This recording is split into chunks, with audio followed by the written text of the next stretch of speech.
Hello friends, मधुस किचेने আপনাদের সবাইকে স্বাগতম। আজকে আমি বানিয়ে দেখাবো সজনে ফুলের চচ্চড়ি, যেটা এই সিজনে খাওয়া খুবই উপকারী। তার জন্য এখানে সজনে ফুল ছাড়িয়ে ধুয়ে নিয়ে এসেছি আর আলু পেঁয়াজ কেটে নিয়ে এসেছি। দিয়েছি, তেল গরম হয়ে গেছে। এর মধ্যে দিয়ে দেবো কালো জিরে আর একটা শুকনো লঙ্কা। ফোড়ন থেকে সুন্দর একটা মিষ্টি গন্ধ এলে এর মধ্যে কেটে রাখা আলু আর পেঁয়াজ দিয়ে দেবো।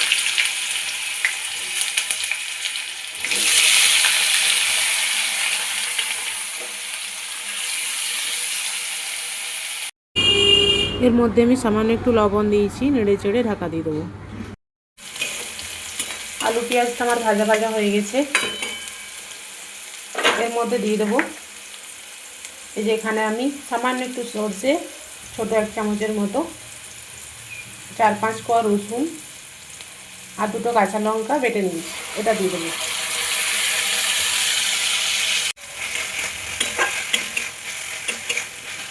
দেবো সামান্য পরিমাণে হলুদের গুঁড়ো,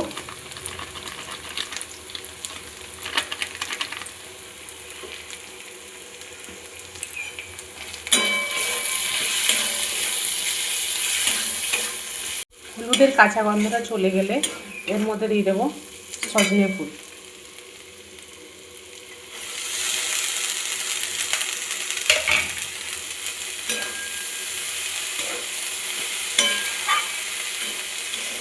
পরিমাণ মতো লবণ দিয়ে দেবো, সামান্য একটু দেবো, আগে দেওয়া হয়েছে যেহেতু।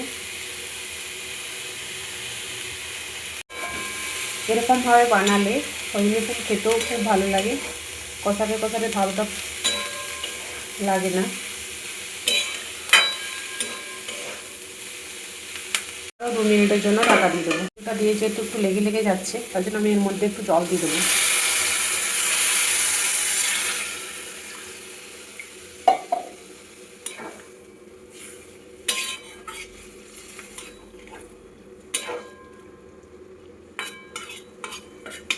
আবারও মিনিট 2-এর মতো ঢাকা দিয়ে দেবো।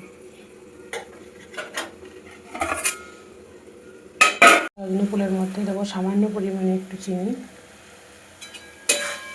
এটা আমার হয়ে এসেছে।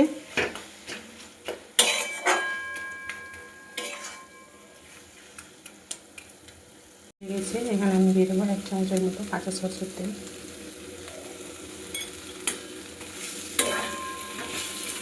নেড়ে চেড়ে নামিয়ে নেব।